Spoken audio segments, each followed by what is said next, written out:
everybody, and welcome back to another episode of Vegan Proteins Muscles by Brussels Radio. My name is Danny. And I'm 𝐃𝐨𝐽. And this is our 54th episode.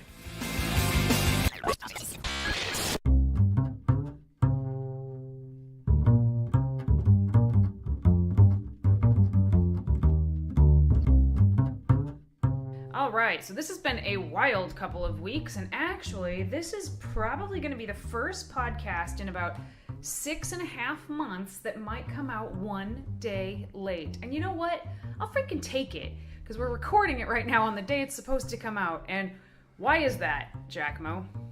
Well, first of all, you said you'll freaking take it, and I don't know about all that. The Danny that I know is like pissed that we're a day late. Like the Danny that I know is like, I get the job done. When it's the due date, it's, but I'm saying to myself, well, we had 2 back-to-back trips. We were in Anaheim 2 weeks ago. The very next weekend, which was a couple of days ago, we were in Dallas. Despite our best efforts to batch record content, despite our best efforts to fire on all cylinders, hey, we're human, and we're not going to be like, we can do everything. We can't, Sometimes we're balanced, and sometimes we get a little unbalanced, and we have to figure out how to harness self-preservation and self-care and get back down to the basics. And that's what I've been gunning for over the past couple of days, knowing that it's kind of crucial. Guys, he's preaching at me right now. He knows this is what I need to hear at the moment. Also, if you see that this podcast hit iTunes or Spotify or Stitcher on Tuesday at some time, you'll know that I made the cut of getting it out there today. But yeah, 𝐃𝐨𝐽 was right. I probably need to find some more balance to my life at the moment. I mean, in your defense, I'm also the one that says yes to everything and let's do everything. And Danny's like, but this, but that, but the house is going on fire. I'm like, I don't give a shit if the house is on fire. We got to do things. And so you could easily say I told you so because I sort of set us up for this. But yeah, regardless, I'm coming back to you. You're all about that balance. And I'm saying you're right as well. Let's get back to it. So we just got home last night from Dallas. We did the Dallas Europa, and that was totally different than the Anaheim Fit Expo, which was the week prior. So in Anaheim, which is, LA area, like every other booth there was vegan friendly. So it was quite the vegan scene. And then the following weekend we were in Dallas, and as we were setting up this expo that probably had about 200 booths or so, there was us and Lenny and Larry's Cookies.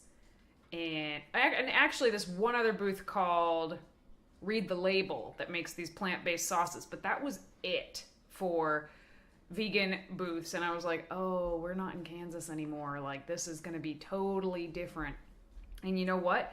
It was freaking awesome. We had more people come out specifically to see us in Dallas than we did in Anaheim, which is kind of crazy, by a lot. And I don't know if it's because Dallas just doesn't have a ton of big vegan events compared to LA. I mean, who has a ton of big vegan events compared to LA? Nobody. But that was really, really cool. And we did not get roasted the way I thought we were going to.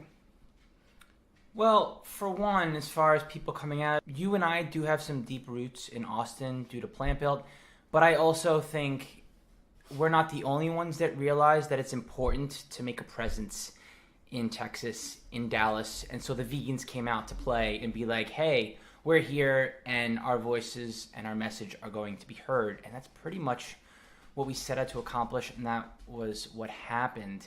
Now, I will say, admittedly, as awesome as it was, I did feel the change in energy.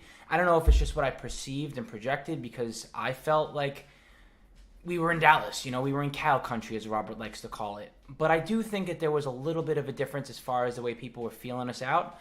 But once again, for one, I will just say, regardless of people's opinions, everyone in the South and Texas are very polite and very cordial, so I don't think that anyone was going to be rude to us. But moreover, yeah, there was a lot of curiosity around what we were doing, and I think our message was well received. And at one point, we actually had this gentleman come over to the booth, and I didn't realize it till Robert pointed it out. He bought everything that we had for sale at the table. He bought one of everything. He took all of the literature, and he was wearing a shirt that said USDA grade A beef. First of all, I didn't even know a shirt like that existed, but he was wearing a beef shirt specifically, and he was over there talking to us about going plant-based, which was, really, really cool. We also had 2 vegans competing in the Dallas Europa, which is an NPC show, one of them was your client, Joe. Mm-hmm. And he freaking killed it. Killed it. Masters 55 plus, classic physique, first time competing, and Second time, because he competed the week before. First competition season, but yes, second time competing. The week before he competed in Fort Worth. But yeah, regardless, Joe did amazing. He killed it up there, and his family was out there to support him. Vegans were out there to support him. And then there was another guy who we've known on Instagram for a long time. His name is Lance. His IG handle is Sir Lance a whole lot, which is a hilarious handle in my opinion. And he did men's physique, and he looked amazing as well. Like, it was just a really cool experience. That said, we are wiped from back-to-back weekends. Now, there were lots of other memorable moments and stuff to share, and we decided to do a vlog about it as well, which will be up on YouTube probably a day or two later than we normally do, but you'll get it before the end of the week.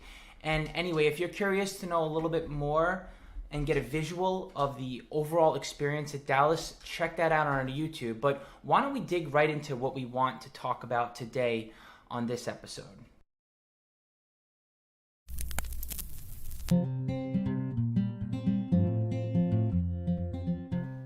So it's June. It's about a week and change into June, and this is the time of year where a lot of people want to lean out a little bit. They want to shred. They want to lose some weight, basically.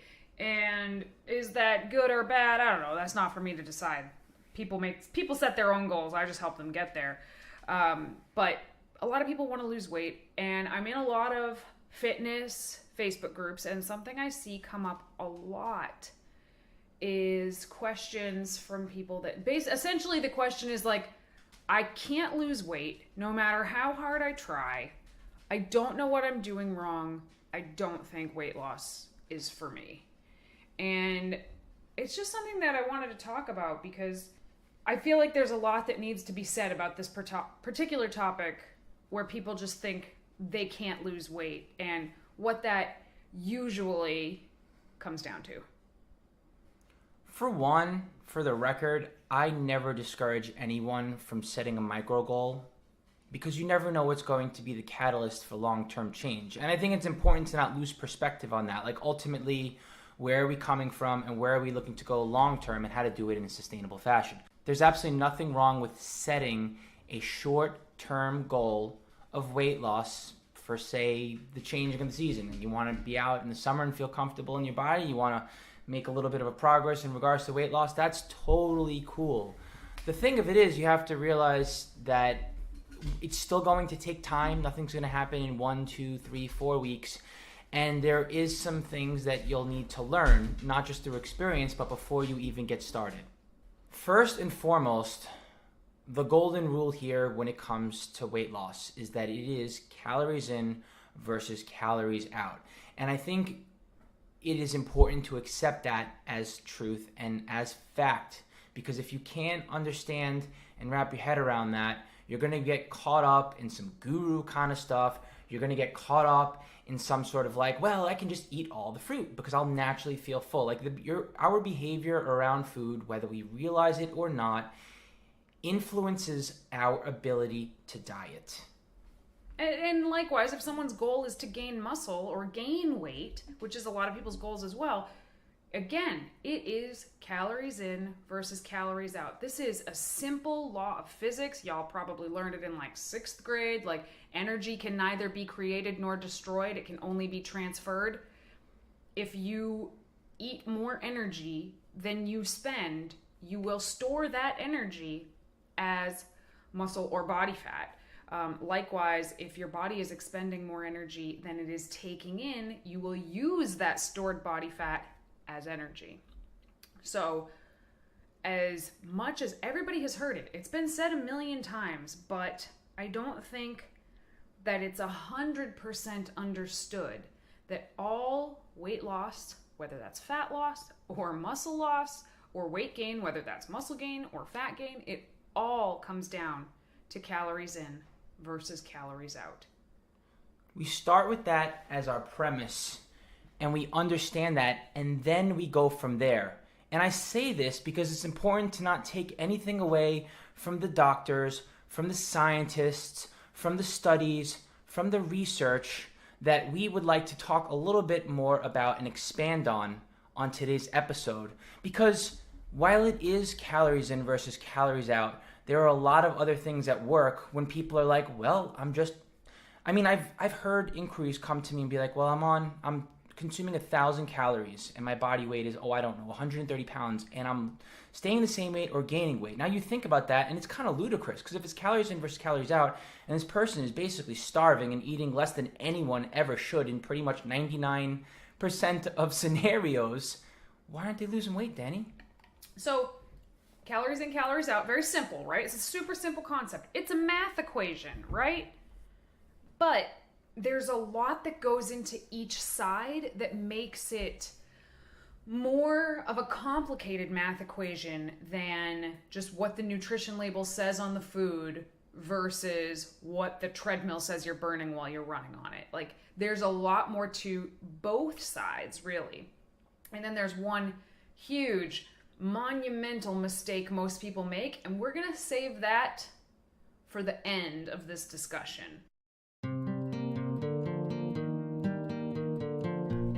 We love teaching just as much as we love writing customized programs for vegans who are into fitness.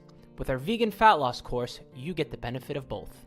Not only do you get custom macros and also a workout plan, we explain the whys and hows of fat loss throughout our entire self-guided 12-week course.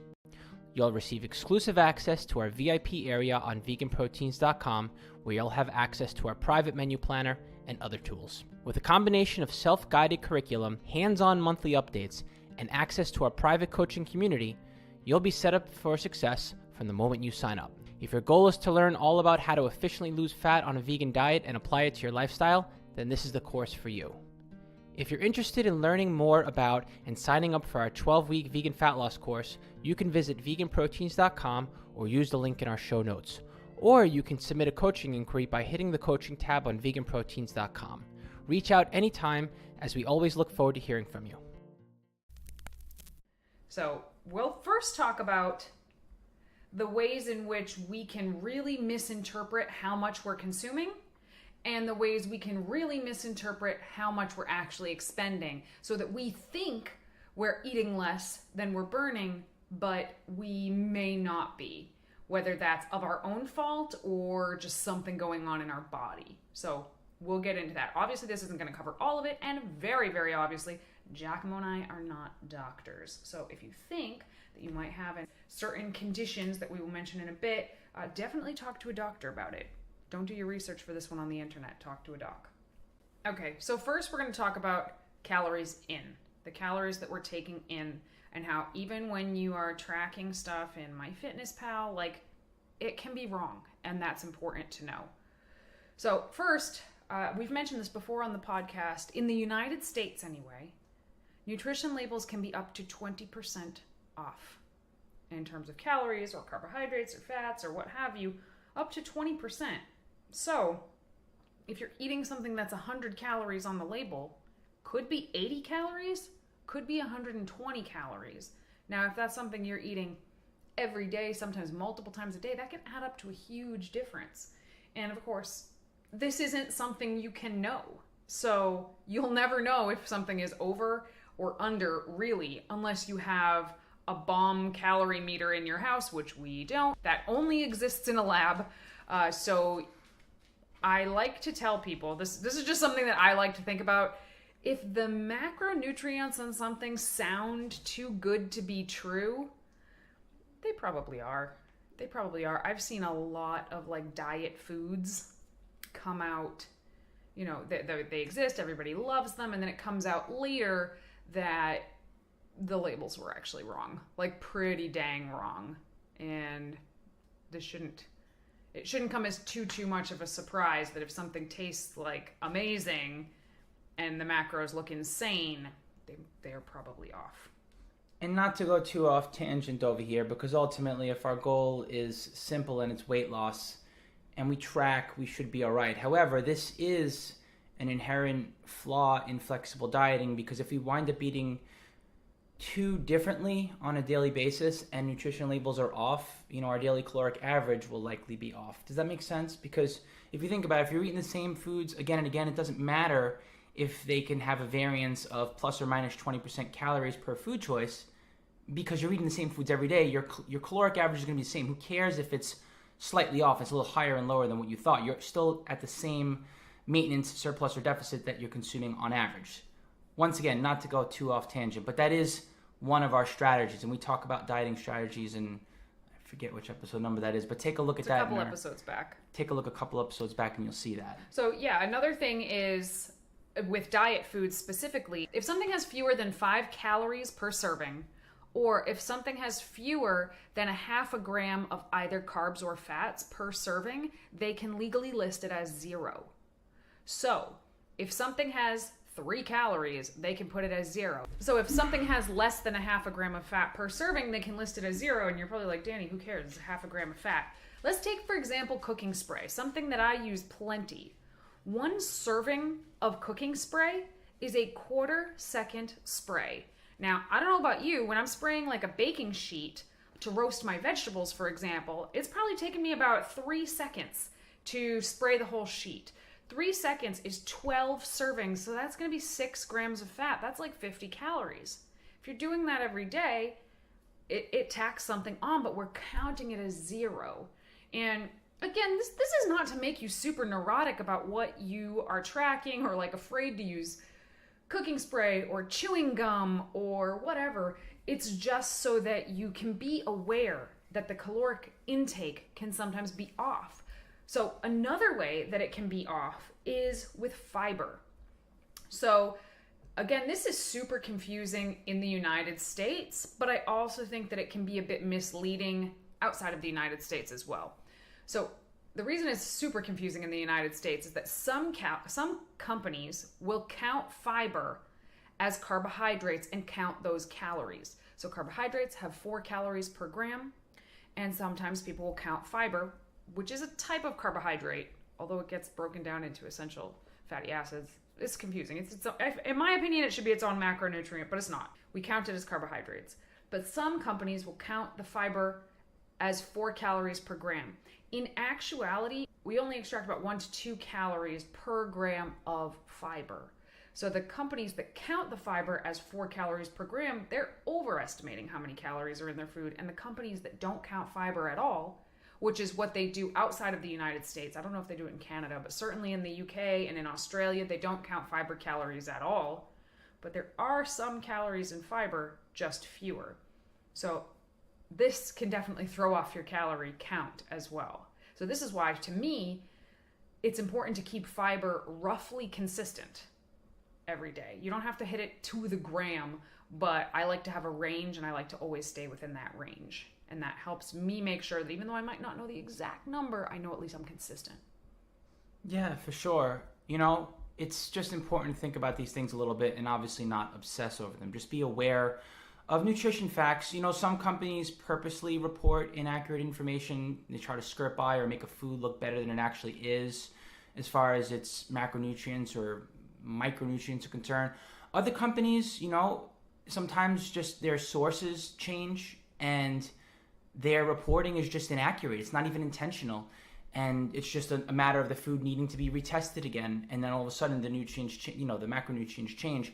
So these things all come into play. And then one other thing when it comes to data just being outdated, because remember, this is not a perfect science. We use science to our advantage, but we still have to be anecdotal and we still have to sort of ease up on the gas a little bit and be practical with things. When it comes to the food databases that we're building on these food tracking apps and that we've built over the years, a lot of it is user generated. So, there's human error involved. The other thing is that when we come up with the calorie count, by we I mean the scientists, when they come up with the calorie count of a food, they're using a giant machine called a bomb calorie meter.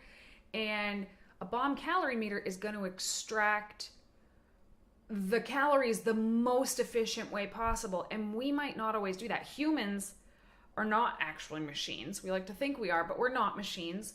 And machines are going to do a more efficient job of extracting those calories than we probably will. So label could say 100 calories, but we might actually only get 90 as a human being digesting the same food. So it's important to know. Another thing is the difference in products. Particularly, you would think that this is just products and packages, but it's actually not. But let's talk about the packaged food first. We talk about going out to eat a lot and how, like, even if a company lists their macros online, the guy behind the counter that's making $15 an hour to make your burrito, they don't care if they're using the exact right amount. And a lot of food companies are kind of gonna be the same way. Like, yes, they have their product tested, maybe. Smaller companies often print their own nutrition labels without ever having it tested. Shady, I know, but it's true. But bigger companies, they'll get their product tested, but that doesn't mean that you don't have batches that might have a little bit more of this or a little bit less of that, or the serving size is really weird. Like, bread is a primary example. Most slices of bread are listed on the label as being 28 grams or so. If you take a slice of bread and throw it on a scale, though, it could be a completely different amount. So you could be accurately tracking one slice of bread, and it could actually be the weight of 1.5 slices of bread. It can be that big of a difference there.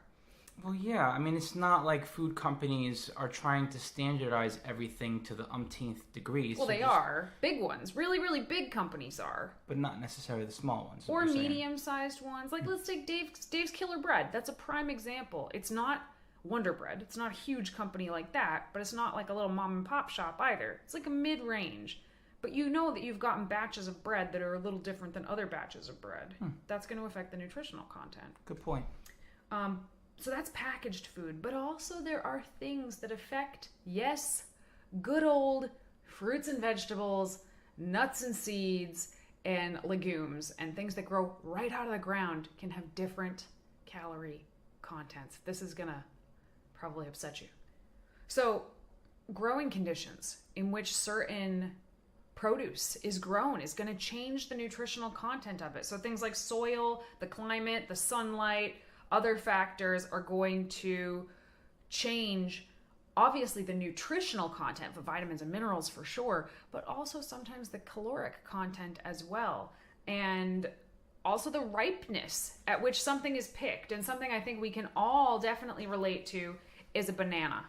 You ever eaten a green banana versus a very yellow spotty banana? The green one is super starchy, not very sweet. It leaves a funny kind of feeling in your mouth. Whereas the yellow and brown spotted banana, super, super sweet, a lot softer.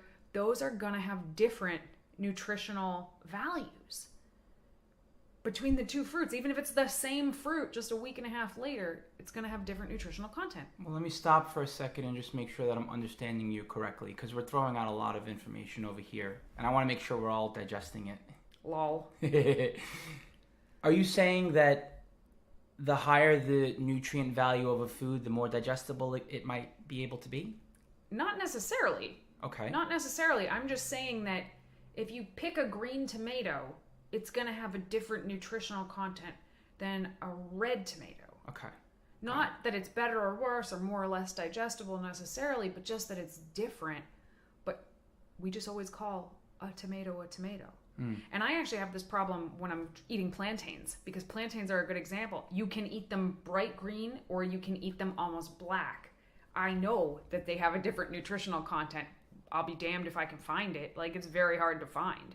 So, but I know it. So I know that when I plug it in, I'm getting close, but it's not perfect. And I have, just a side note, I have so many clients that get hung up on getting their intake absolutely perfect the way they've plugged everything in, and I admire the tenacity of that, but it's a little bit funny because it doesn't matter how perfect you are, you have to accept the fact that it's gonna be wrong. Yeah, you're making me think of like one specific example where the obsessive person in me would be like, oh, that client has tracked the calories in their spices. Maybe I should try that one day too. But like these things, do we really necessarily need to go there? Probably not. I mean, maybe at the end of prep just for the sake of consistency, but it's still going to be wrong. Mm-hmm. Walden Farms is all the Walden Farms products are listed as 0 calories. You drink a bottle of that shit, it's almost 50 though. So, and that sounds gross, but when you're deep in prep, like that happens. Other things, the length of time that something is stored. So if you have oats harvested, or, rice doesn't go bad, assuming it doesn't get bugs, it doesn't go bad. But the older it is, the nutritional content is going to change. So how could you ever know that? You can't. And lastly, kind of what you said about does it change how much nutrition you can get from it? Cooking your food versus having it raw is going to change the nutritional content and sometimes the calorie content as well. Again, it's not better or worse depending on the food, but it does change it, right? Mm-hmm. Now, we've pretty much just talked about food in and of itself, but what about what our body does with the food? Regardless of what food choice it is, each individual, believe it or not, is going to metabolize food differently. And it's not necessarily having anything to do with that person's genetics and as far as how efficient their metabolism is. There are other factors at work here. And your gut biome is probably, in my opinion, the most relevant thing in regards to your body as far as how you process food. And you aren't born with your gut biome. That bacteria that's sitting there in your intestine that is made to be there to digest food and break it down, it varies from person to person solely based on your lifestyle, solely based on your choices. But here's the coolest thing of all before we talk about what it means. You can change your gut biome. It changes. Whatever you're eating over a period of time will impact what you're able to digest right here, right now. So I'll give you an example. If you eat mainly fruits and vegetables and nothing more, and you go to eat, say, a piece of cake, you're going to have one hell of a time trying to digest that piece of cake. If you eat mostly cake, you're going to have one hell of a time trying to digest fruits and vegetables. And my point here is that because of your lifestyle, and this varies by the individual, it will make a difference on how well you can metabolize food. Yeah, so you have to think about your gut microbiome as like a little garden that lives in your belly, and it changes all the time. So you're not married to your gut microbiome right now. I recently had to take a course of antibiotics, and I'm certain that changed it completely. So certain bacteria eat certain types of food, so they digest those foods for us. So certain guts are just better at extracting calories from certain foods than others. So as far as I know, we won't know exactly what our flora situation is. You can't know that. All you can know is that everybody's is different, and it changes how well you extract or don't extract calories and nutrients from food. I feel like this can kind of be a check mark in the pro column for flexible dieting, because if you're the type of person that eats a variety of foods, but you wind up overly restricting one type of food, say I don't know, pizza, ice cream, whatever, and then all of a sudden you go on a bender for a couple of weeks, you're going to have a hard time breaking down that food. But if you have a variety of food and a healthy relationship with food in general, and you just eat smaller amounts of foods that you don't want to overindulge in, chances are you'll still be able to break them down better. Okay, so that I think mostly covers calories in. Now let's talk about calories out. So if you think calories in is confusing and variable and unknowable, calories out is way more unknowable. I think it's way more off in terms of the way most people record it. That to me, that's an even bigger question mark.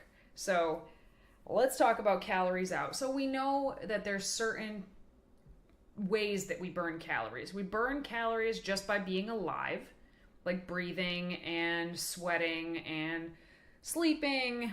That's our basal metabolic rate. Then we actually lose some energy with all of the food that we eat. We burn calories just digesting food. That's called the thermic effect of food. So that's a way we burn calories. Then there's our exercise, which obviously is another way to burn calories, one that a lot of people focus on when they're trying to lose weight. And lastly, there is NEAT, which we've talked about on this podcast a zillion times. That's non-exercise activity thermogenesis. That's walking around your house. That's tapping your foot while you're sitting at the office. That's gesticulating with your hands while you're talking. Those are ways we burn calories that we don't even pay attention to. It's not really exercise, but it's kind of a huge number. So, okay, those are the 4 ways in which we can burn calories in a healthy person. Basal metabolic rate. We can't change that very much. Not deliberately. We cannot deliberately change our metabolic rate, basal metabolic rate. To some extent, based on how much muscle you build, right? Yes and no. Bigger people burn more, smaller people burn less. But tis the nature of basal metabolic rate. It all comes down to how big or small you are, basically. Fair enough. So let's say somebody is trying to lose weight and they've calculated their what they think they need in terms of calories to lose weight. But then they do lose weight. Now they're a smaller person. Well, now they're burning fewer calories just because they are smaller. Next is the thermic effect of food, which there are ways that we can boost this, but it really only makes up about 10% of the calories that we eat. So by eating more protein, we'll burn more calories because it's just harder for our body to break down. But again, as you decrease the amount of food that you're taking in, of course, that's going to decrease your thermic effect of food. So that's another way that when we're dieting, we're actually burning fewer calories. So what does that leave us with? Exercise activity and non-exercise activity. Neat. Outside of our basal metabolic rate and the thermic effect of food, we can greatly impact our net caloric burn for the day, right? And that can increase over time. And that can increase the total number of calories burned over time, which deepens the caloric deficit, and therefore we have more weight loss, right? That's the nature of weight loss. When it comes to exercise, we might think that we're burning a certain amount of calories, and we may not be. You know, it's kind of like when you go on, a treadmill and the calorie counter is going, and you just set in the mathematical formula. It's like, all right, I've burned this many calories. And to some extent, it's right. But this can vary greatly depending on the person, depending on all kinds of things. What's the temperature in the room? What kind of treadmill is it, for example? So there are all sorts of variables like this. I mean, just for example, there was a recent study that could in theory disprove how many calories we're burning while we're lifting weights. 10, 20 years ago, we used to think that we could burn up to 400 to 650 calories in an hour. And there was a recent study that came out that says when you weight lift, it's maybe closer to 100 to 300 calories an hour. I mean, like I said, there's no hard evidence here, but it may not be what it seems. So I guess my point here is, more than anything, I'm going to get back to like real world practical things. Consistency. Whatever you do, when it comes to food choices, when it comes to exercise, if you're consistent and you control all the variables and you keep them the same, you can know what is and is not working. And I think that would be, outside of the facts and the information, I would just keep going back to that because that's pretty much, in my opinion, that's what's going to give you the answer as far as how to get results. But yeah, this is just another example of something that can vary wildly. How many calories we burn on any given exercise. It may not be what we think it is. And like real kick in the teeth is that the better you get at an exercise, the fewer calories you burn. Like think about when you first learned how to ride a bicycle. As a kid, think about how hard you had to think about moving every individual part of your body and how kind of rough and jagged the movements were. And it's the same thing when you learn how to run. And as you get better at cycling or running, you just burn fewer calories because you're better at it. You're better at it and your body knows how to do all those movements efficiently. And remember, our bodies are lazy. They want to do things the most efficient way possible. They don't care that you want to lose weight. They only care about keeping you alive. So, what does that leave us with? One of the most common questions our listeners ask us is where we like to do our research. In this day and age, we're hit in the face by information everywhere we turn. So it's important to be selective about what content you choose to consume with your time to make sure it's time well spent. Our Ace in the Hole is a monthly publication called MASS, or Monthly Application in Strength Sports. Each month, we receive the latest issue of MASS with articles that are specifically curated for strength sport athletes, coaches, and fitness enthusiasts in a consumable, easy-to-digest format.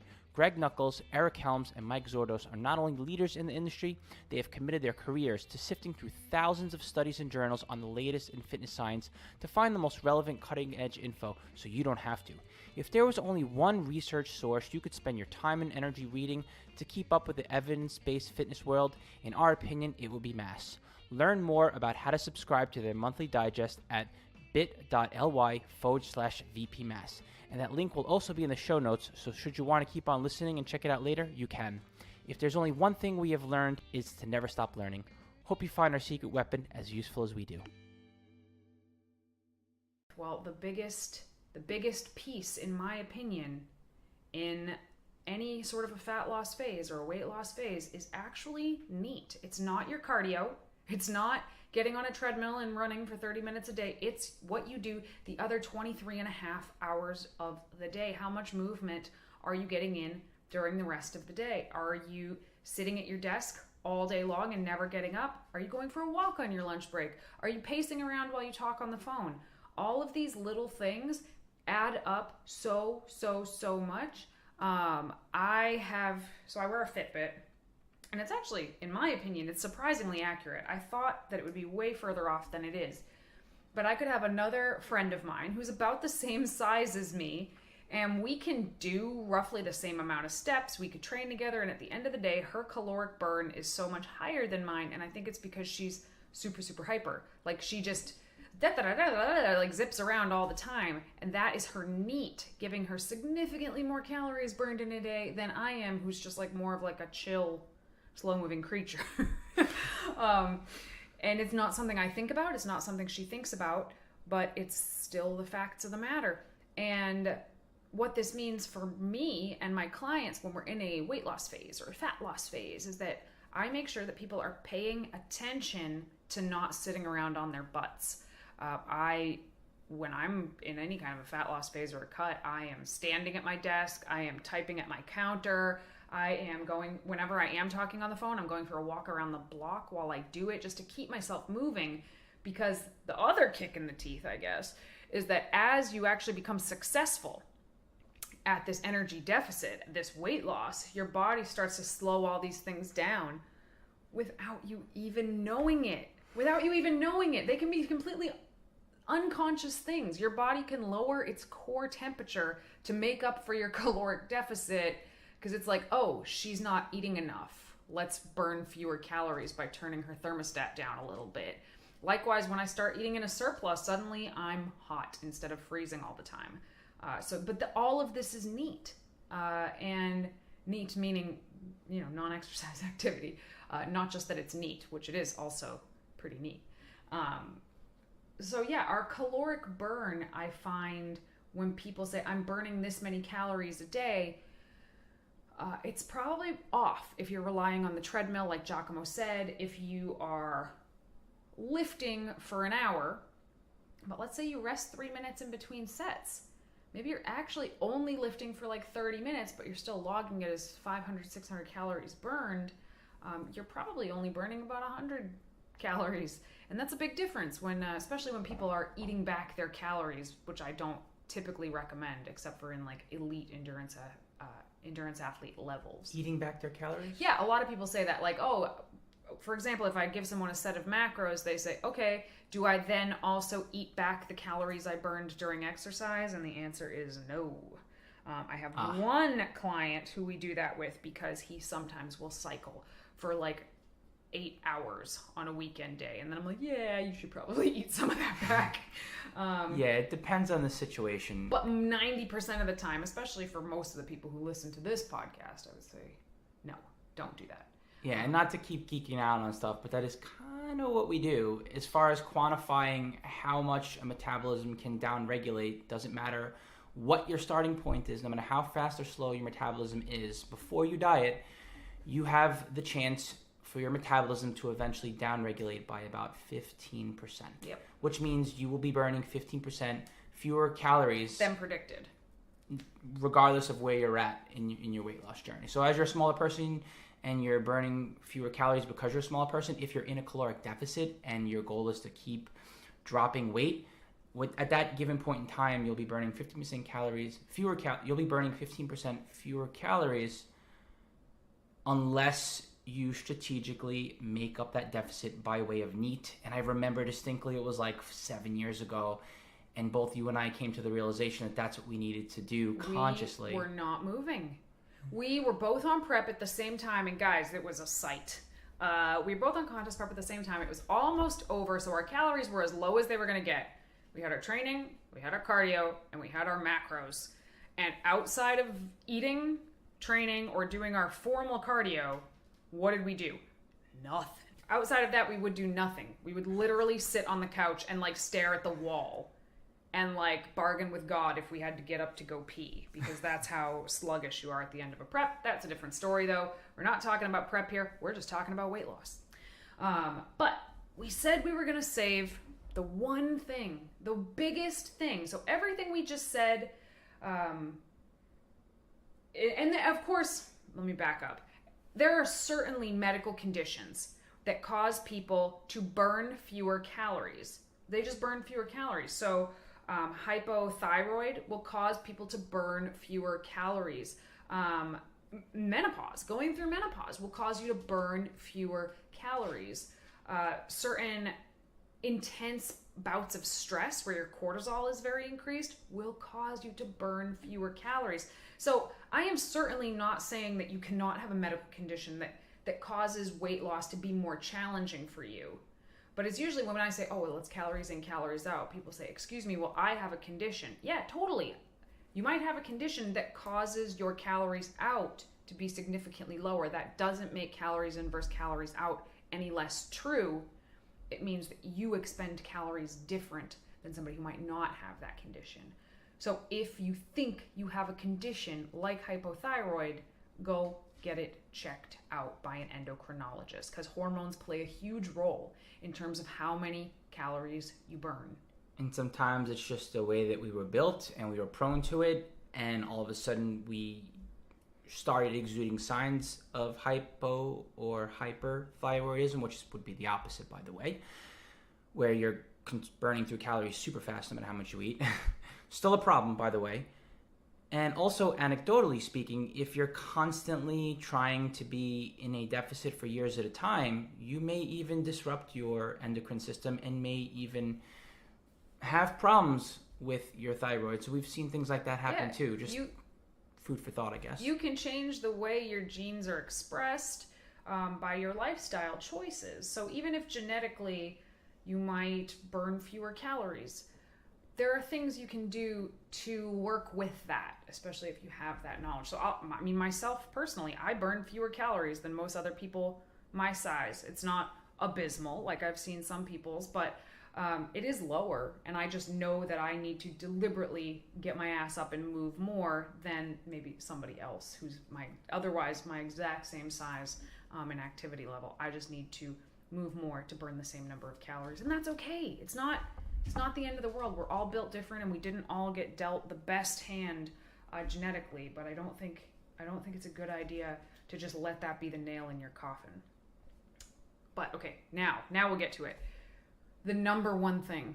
This is the number one thing that people are doing wrong in terms of weight loss. And I would say easily 90% of the time, when I come across somebody who says, I don't know, I'm doing everything right, I'm eating 1,000 calories a day, I can't drop a pound, I make them keep a hardcore food journal. And 90% of the time, y'all, they are under-reporting their intake. And that, to me, is the number one. I mean, it's the number one thing to me, is the calories in, calories out. They're taking in way more than they think they're taking in. Even with all those factors we started this podcast off with, like nutrition labels might be off, growing conditions, yada, yada, yada. I'm not even talking about any of that. I'm talking about actual food that is being eaten that is just not being tracked or counted. And then when I'm like, literally every bite that goes into your mouth, write it down. And we do that for a week, and it is almost always higher. And this is also backed up by research.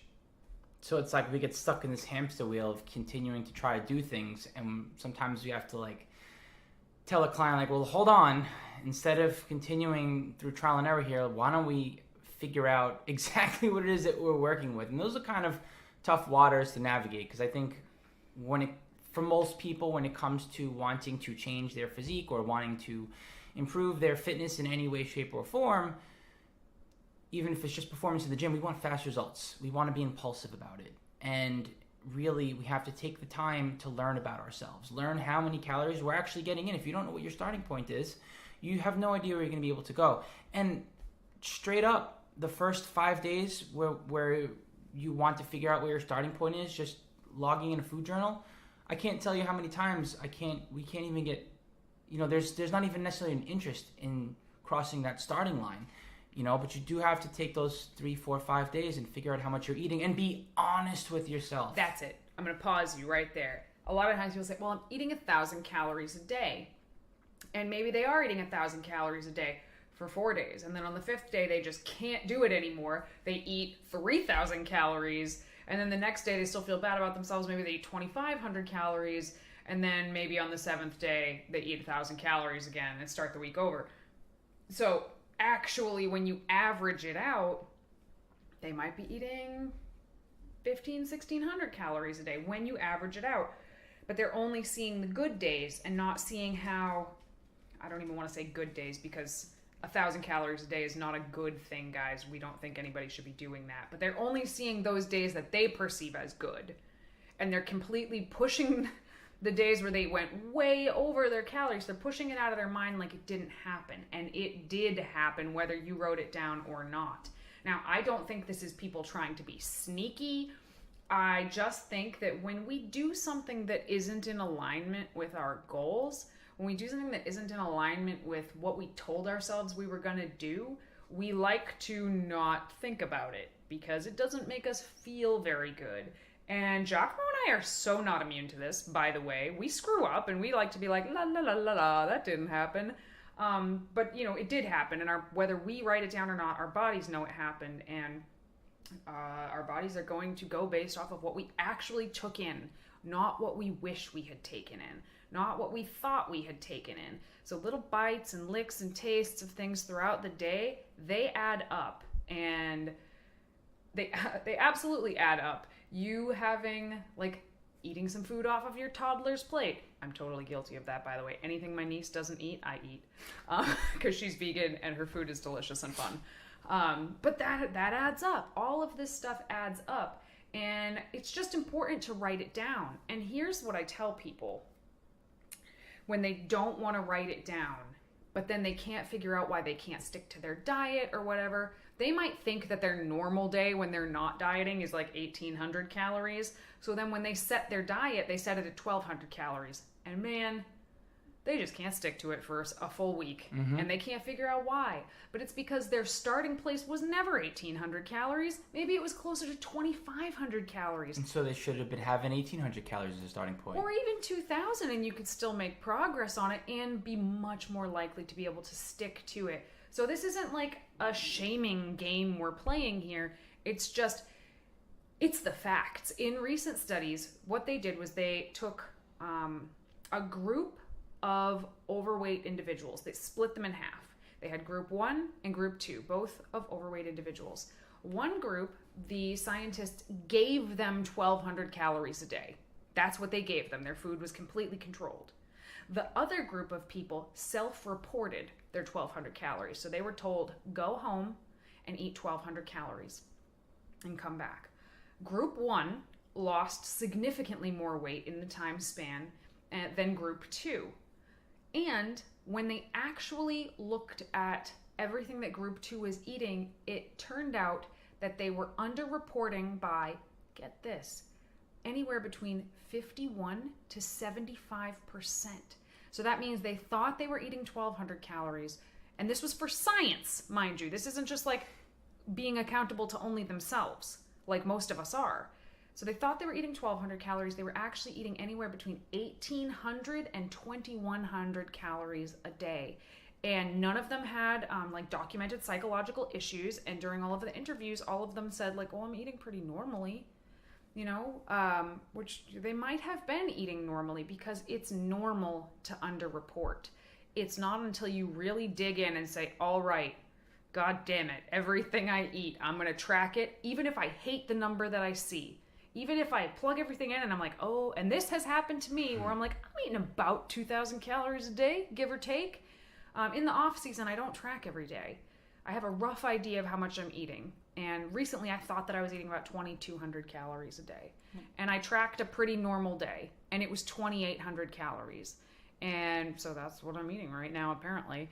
Was I happy to see that? Not particularly, but that doesn't change the fact that that's the reality of it. And that means that should I want to cut down right now, I really only need to cut down to 2,000 to 2,200 calories, not the 1,500 that I probably would have cut down to if I had continued to think I was eating 2,000 calories a day. And this is how you can turn information into application and be sensible about things instead of going by the book and being overly meticulous about your food habits, even when you're being mindful in regards to calories.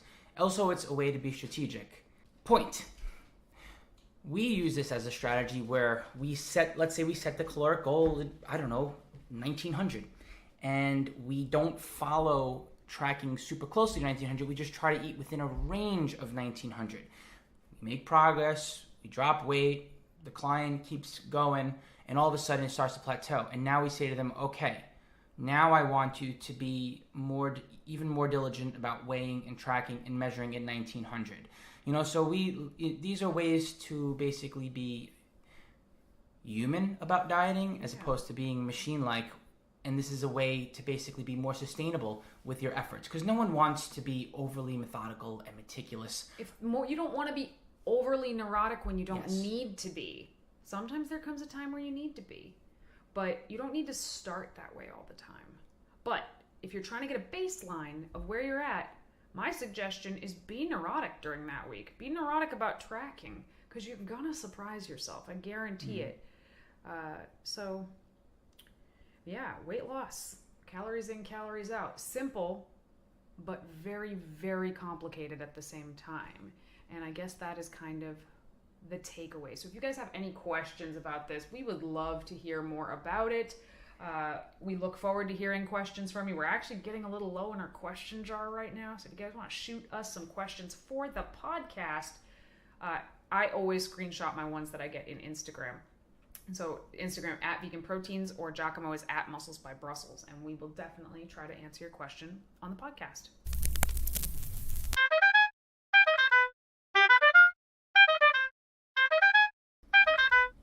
All right, moving on to our question and answer segment. Our first question comes from Ann Civitella, who is a longtime client and friend and big supporter of this podcast. And she asks a question I'm going to ask 𝐬𝐿, because I think I need to hear the answer right now just as much as Ann does. How do you balance your fitness and nutrition with your work and family life? Like, how do you find the balance between all of those things? I haven't heard from Ann in a while, actually. I kind of miss you, my friend. I guess you and Danny stay in touch a lot more often, but I'm glad this question is being directed at me. It's something I'm very passionate about. It's been like 25 years that it's been starting and stopping fitness, and I've finally gotten to the point where I can do this for the past 7 years and beyond. And I think that trial and error and that experience is what has gotten me to basically be adamant about my self-care and be adamant about keeping my fitness and my personal goals a priority, no matter how unbalanced life becomes. So I think just for one, I think it's experience going through the highs and lows, and sometimes you fall off the bandwagon completely. So learn from my mistakes, learn from my trial and error. Get down and get back to the basics. Danny and I, obviously, clearly, we live a very demanding lifestyle when it comes to being activists and having competitive goals for fitness and whatnot. And, some of what we do is complementary to our business, and I think that's a motivator for keeping us competitive, but it's not the only thing, right? Because obviously our personal goals can take away from work. But health, it all comes down to health. That's my reason why.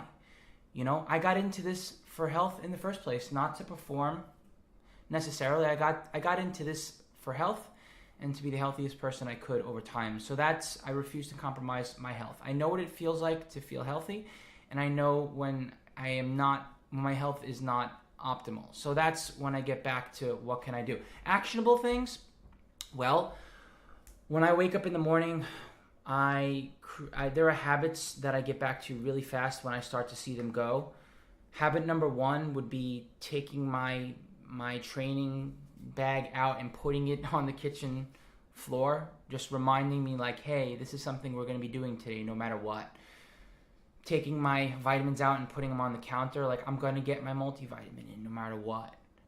Making my morning a routine, making my morning routine a non-option. I have to take care of my mental health, not just my physical health, especially when there is a high stress environment around me that I am choosing to be adaptable to. So meditation is major, and making time for meditation.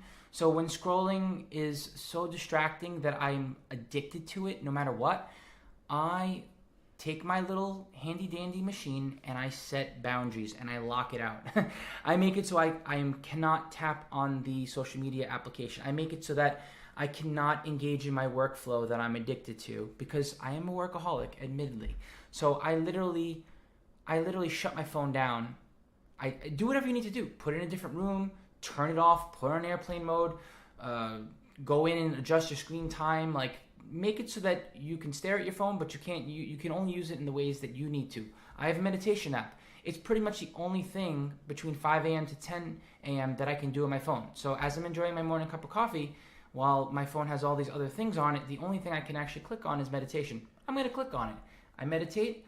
I have my morning rituals, like my bag out reminding me, like that's my physical cue that eventually I will be getting to the gym. My vitamins are out there, which means eventually I'll be making choices on preparing my food for breakfast that I've already thought about. So physical cues in my environment help me, and then I act on them, and I make sure that the other thing I like to do is I like to reward myself by proving to myself that I've been consistent. So whether it's a chart on the board that says, hey, I got 7 gold stars this week because I meditated 7 days a week, or whether it's an app that says, hey, I've been able to stretch 3 times this week. I keep track of that, and I remind myself that I'm being consistent, because I'm not a machine, and I will not necessarily want to continue to do things like a robot, but I can strive for doing things consistently, and it doesn't have to be all or none either. It's okay if I only set reasonable goals and expectations for yourself, and whatever they are, when you see yourself starting to move away from them for a period of time, get back to them. It's okay to downgrade your goal from, say, for example, meditation 5 days a week to meditation twice a week until you can build back up to it. As long as you're doing something every week and you're getting back to it, you're moving in the right direction, and you're making sure that health is a priority. I got a question for you, Danny. Okay. When doing exercises, what is the benefit of doing exercises on one foot as opposed to having both feet firmly planted on the floor? For example, curls or calf raises. And this is a message from Mama Koala. What? This is from my mother? Your mom asked this question. Oh, wow. Okay. All right, Mom. I got you. So it depends on the exercise, first of all, because you mentioned like calf raises, and I think doing calf raises on one foot, it doubles how much you're lifting on that one foot. So that's an example where I would say that just gives you more load without having to add more weights in your hands. But other things like standing on one foot and doing a curl, it's going to train your core a little bit more. It's going to train your proprioception and your balance more. So there are lots of real world practical applications to learning how to do things on one foot. It can also help to correct imbalances from side to side. Like if you're always doing stuff with your right side, it can help to build some more balance when doing things with your left side. So there are benefits to it. That said, building muscle, in my opinion, is not one of them. So standing on one foot specifically, balance exercises, so standing on a Bosu ball or doing curls on one foot, for example, I don't think these are great for building muscle whatsoever, because all it serves to do is cut down the amount of weight you're going to be able to lift. You can curl way more weight standing on both feet than you can on one foot. it's also safer to be on both feet when you're trying to lift heavy. Like, I think standing on an upside down BOSU ball is like a kind of ridiculous thing for most people to be doing. But, you know, some people don't have great balance and they do need to train their balance, but doing it with weights, I don't think is the smartest thing. So, yeah, I guess in short, it trains your balance, it trains your core. I think there's probably more efficient ways to train your core. But for strength and muscle building, standing on 2 feet is a much smarter move in my opinion. All right, and that concludes another episode of Vegan Proteins Muscles by Brussels Radio. Feel free to check us out on the Instagrams, the Facebook, the YouTube. We're all over the place, and we're looking to connect with you. Drop us a line via email anytime, veganproteins@gmail.com. We always love feedback. We always love to know what you want us to talk about, and we love having conversations with you about stuff that we like to geek out on the regular, which is vegan fitness and nutrition. Anyhow, thank you so much for tuning in again. Once again, my name is 𝐃𝐨𝐬. And I'm Danny. And we'll talk to you soon.